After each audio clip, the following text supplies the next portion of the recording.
Chaque jour, Charles et Carole vous présentent la leçon de l'école du sabbat.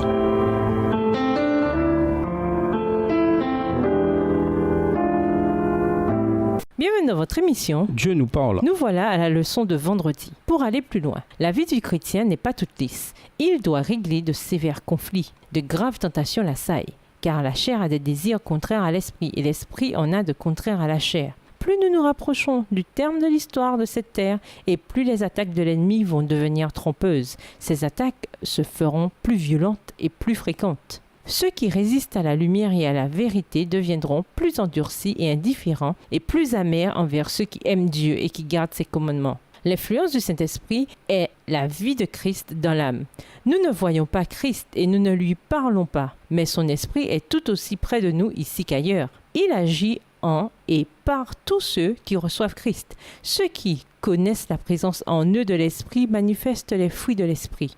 L'amour, la joie, la paix, la patience, la douceur, la bonté, la foi. À méditer, attardez-vous sur l'idée de crucifier les désirs de la chair. Qu'est-ce que cela signifie? Comment y parvenir? À quelle fréquence devons-nous le faire? Pourquoi Paul emploie-t-il un verbe aussi fort? Que nous indique son emploi du verbe crucifier sur la férocité de la bataille contre le moi? Les efforts humains jouent-ils un rôle quelconque dans la production du fruit de l'esprit? Et si oui, lequel? Que vous apprend votre propre expérience sur ce rôle? Paul dit que ceux qui pratiquent les œuvres de la chair n'hériteront pas du royaume de Dieu. Comment réconcilier cette déclaration avec le fait que Paul dit que nous sommes sauvés par la foi et non par les œuvres? Dans votre propre marche avec le Seigneur, quelle est votre plus grande difficulté? N'est-ce pas le péché et ce que le péché fait à votre relation avec Dieu? Quel chrétien n'a pas ressenti une séparation, le doute et la déception à cause du péché dans sa vie, en particulier puisque nous avons la promesse de la victoire sur ce péché? Étant donné ce fait dans le contexte de la victoire sur le péché,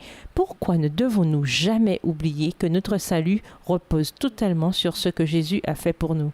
Résumé, il existe certes un conflit entre les désirs de la chair et les désirs de l'esprit dans la vie de tous les croyants. Mais la vie chrétienne n'est pas pour autant nécessairement vouée à l'échec. Christ a vaincu la puissance du péché et de la mort. Alors la vie chrétienne peut être une vie où règne l'esprit, apportant une dose quotidienne de la grâce de Dieu qui nous permet de tenir à distance les désirs de la chair. Pour conclure, la vie chrétienne, c'est croître en Christ, devenir davantage semblable à lui grâce à la prière et à l'étude de la Bible. Prier pour avoir la victoire sur le péché et partager avec nos semblables ce que Dieu a fait dans notre vie. C'est la transformation de notre vie qui se produit tandis que nous nous rapprochons de lui. En tant que chrétiens, nous avons la joie de partager avec les autres ce qu'il a fait pour nous et ce qu'il peut faire pour eux. Au revoir. Et à demain si Dieu veut.